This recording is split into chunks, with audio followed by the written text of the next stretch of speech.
Good morning students. अभी तक हम लोग क्लास 8 में सिविक्स में कॉन्स्टिट्यूशन ऑफ इंडिया पढ़ रहे थे, जिसमें हम लोग पहला व्हाट इज कॉन्स्टिट्यूशन पढ़ चुके हैं। अब अगला स्टेप आता है व्हाट इज प्रेम्बल। भारत के प्रस्तावना के बारे में पढ़ना है। व्हाट इज प्रेम्बल, प्रस्तावना या प्रभुता या स्वतंत्रता, इसमें सब। अब what is preamble? The preamble contains the ideas and the basic underlying principle of the Constitution. However, the preamble is not a part of legal section of the Constitution. Its non-enforcement cannot be challenged in the court of law. Bharat के प्रस्तावना में जो है कुछ मुख्य सिद्धांतों, मूलभूत सिद्धांतों का उल्लेख किया गया है संविधान में। इसके बाद the preamble is not a part of legal section. हमारे संविधान का ये लीगल भाग नहीं है प्रस्तावना का। It non enforcement can not be challenge in the court of law, यानी भारतीय न्यायालय में हम इसके खिलाफ किसी प्रकार का चुनौती नहीं दे सकते परिवर्तन के लिए। यानी परिवर्तन के लिए हम अगर इसमें किसी प्रकार की चुनौती दें कि कोर्ट के माध्यम से कुछ सुधार किया जा सके, तो उसे नहीं किया जा सकता। The preamble set out what the objective of our government are, the kind of system the constitution wishes to set up in India. It declares India a sovereign state. Sovereignty means absolute independent government which is not controlled by any other power. Preamble sets ये भारत की प्रस्तावना जो है कुछ समूहों का कुछ sets हैं और the objective of the government, जिसमें गवर्नमेंट के ऑब्जेक्टिव के बारे में दर्शाया गया है। The kind of system of control, ये विशेष टू सेट अप इंडिया, इस प्रकार की जो है भारतीय संविधान में स्थापित किया गया है। It declare India a sovereign, इस प्रकार से भारत जो है वो आपका स्वतंत्र राष्ट्र हो जाता है।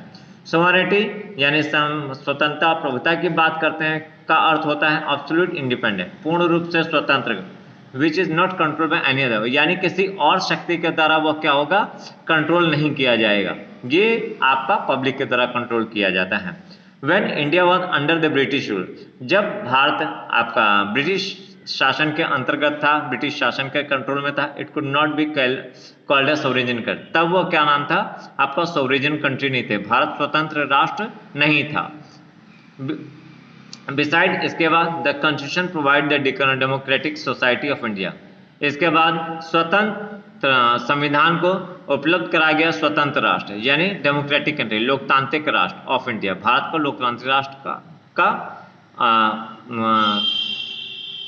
अधिकार मिला है। Here every citizen enjoy equal political, यहाँ पर प्रत्येक नागरिक भारत के राजनीतिक कार्यों में कार्य करता है, पॉलिटिकल राइट सभी को अधिकार है। And the country is govern by the elected representative of the people, और भारत में जो है आपका कंट्री इज गवर्न, भारत का संचालन जो है स्थापित किया जाता है इलेक्टेड रिप्रेजेंटेटिव यानी चुने हुए प्रतिनिधियों के द्वारा, यानी लोगों के द्वारा चुने हुए प्रतिनिधि जो है भारत का शासन करते हैं, भारत को चलाते हैं भारत का। The preamble state the objective of our government and it the kind of system the constitution intent established in India. The main integrated of the preamble are, the preamble state the objective, Bharat के प्रभुता की बात करते हैं, प्रस्तावना की बात करते हैं, उसमें कई प्रकार ऑब्जेक्टिव लिखे गए हैं सरकार के द्वारा। एंड काइंड ऑफ सिस्टम, ये और अनेक प्रकार से कार्य करता है। अभी किन प्रकार से कार्य करता है, भारत में स्थापित किया गया था, ये सभी हम लोग अब निम्न प्रकार से पढ़ते हैं। कौन कौन से हैं? पहला, it declared India a sovereign state, जो संगठक है उसमें पहला the declared India as a sovereign, Bharat को क्या किया जाता है, स्वतंत्र राष्ट्र घोषित किया गया है। Its membership of commonwealth of the nation of which British monarch is the head as on voluntary basis. It does not it any way jeopardize or over sovereign states. In its set up democratic state society in India, as such every citizen enjoy equal civil or political rights. Secularism is to be our main objective. In fact, ideal of equality ingrained in the preamble is meaningless unless secularism is conceived in the country. Secularism is another important principle we are required to follow. As such, there is no state religion. The citizens are permitted to practice and propagate religion of their own choice. It declared India is a republic, hence the head of the state, for example, the Indian president is an elected head. अब शुरू से it's membership, यानी भारत जो है संयुक्त राष्ट्र घोषित किया जाता है। इसके जो कॉमनवेल्थ लोग हैं, जो आपके ब्रिटिश के शासन काल में थे, जो मुखिया हुआ करते थे, जैसे वहाँ पे ब्रिटिश काल में थी तो उनकी जो इंग्लिश मोनार्च यानी राजशाही की जो हेड थी एलिजाबेथ, उनका शासन करता था, उनके अधीन कार्य किए जाते, उनके जो वॉलंटरी थे वो लोग शासन करते। It does not in any way jeopardise origin, इस प्रकार का किसी प्रकार के आपका संयुक्त राष्ट्र यानी स्वतंत्र राष्ट्र में ऐसा नहीं होता है। It's at democratic society India, Bharat में लोकतांत्रिक समाज में निवास करता है। As such every citizen enjoy equal civil, और यहाँ पर प्रत्येक नागरिक को समान अधिकार प्राप्त होता है, राजनीतिक अधिकार प्राप्त होता है। Secularism is to be our main, socialism is to be our main objective, यानी कि समाजवाद यहाँ पर मुख्य उद्देश्य होता है। In fact ideal of equality integrated in the preamble in meaningless, यहाँ पर जो समानता है, इक्वालिटी है, वो मुख्य होता है। इनके कुछ विचार ये होते हैं कि इक्वल रहेंगे, और प्रेम्बल इज मीनिंगलेस, यहाँ पर प्रस्तावना जो है आपका अर्थपूर्ण हो जाता है।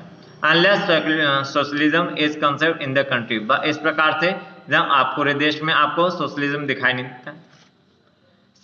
आपका secularism is another important principle, secularism यहाँ पे एक अलग महत्वपूर्ण सिद्धांत हो जाता है। We are required to follow, जैसे हम इस प्रकार से पूर्ण करते हैं। एज सच, जैसे देयर इज नो स्टेट, यहाँ पे किसी प्रकार का सांप्रदायिक या आपका धार्मिक राज्य नहीं है। The citizen are permitted to practice, प्रत्येक नागरिकों को आपका किसी भी क्षेत्र में प्रैक्टिस करने का अधिकार है। And propagate religion to their own choice, और अपनी पसंद के अनुसार किसी भी धर्म का पालन कर सकते हैं। हिंदू मुस्लिम का भी धर्म कर सकता है, पंजाब का भी पंजाबियों का, मतलब कोई भी किसी को भी धर्म का पालन कर सकता है या उसका पालन कर सकता है, अपना सकता है। It declare India as a republic, इस प्रकार से भारत जो है वो गणतंत्र राज्य हो जाता है। इसके बाद इस प्रकार देखते हैं the head of the state, जैसे भारत का मुखिया की बात करते हैं, the Indian president is elected head, Bharat का मुखिया जो है भारत के राष्ट्रपति जिन्हें यहाँ का मुखिया चुना गया है। It refer to fraternity amongst the people of Indian embracing different faith, speaking different language and hailing from different region. Such fraternity lead to unity in the country and inspire the people to protect the integrity of the state against the enemies. In referred, ये जो है आपका among जो लोग हैं यहाँ पे अलग अलग विचारों के, अलग अलग उद्देश्यों के, अलग अलग भाषाओं के, अलग अलग प्रकार के लोग निवास करते हैं, जो अलग अलग धर्मों का ही पालन करते हैं क्षेत्र में। सच लीड टू यूनिटी द, फिर भी ये अनेकता में एकता का सूत्र प्रदान करता है, जिससे एक दूसरे को प्रेरणा मिलती है। और protect the integrity to the state against the enemies, इस प्रकार से वो बाहरी आक्रमणों से भारत को बिल्कुल अलग कर देता है। अब why are laws required, Bharat में कानून की ज़रूरत क्यों है, ये हम लोग अगले भाग में पढ़ेंगे। तब तक के लिए धन्यवाद।